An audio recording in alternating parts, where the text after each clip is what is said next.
Welcome to part 3 of the series, and in this portion, I'll be guiding you through how I decided to thoroughly clean my slab before doing any repairs necessary. Epoxy is by far one of the best coatings you can give to your floor when installed correctly. There's many ways to clean your concrete floor, so what method should you use?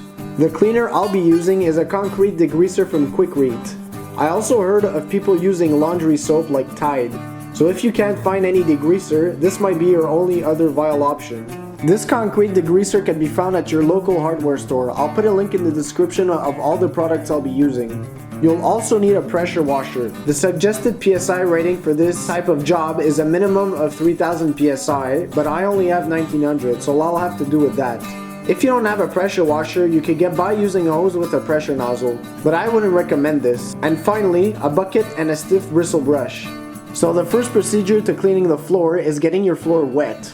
I suggest getting rid of any loose debris, leaves, rocks, or anything of this nature that will interfere with the actual scrubbing portion. I did this using the pressure washer itself.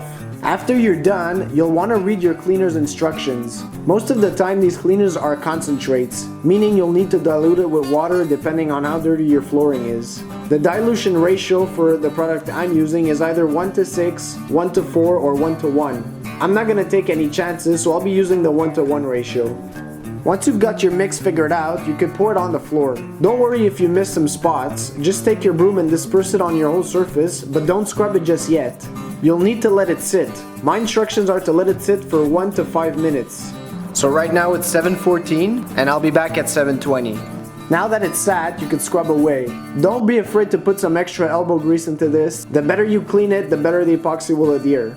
You can then power wash all the dirt away. Don't forget to clean your foundation wall also.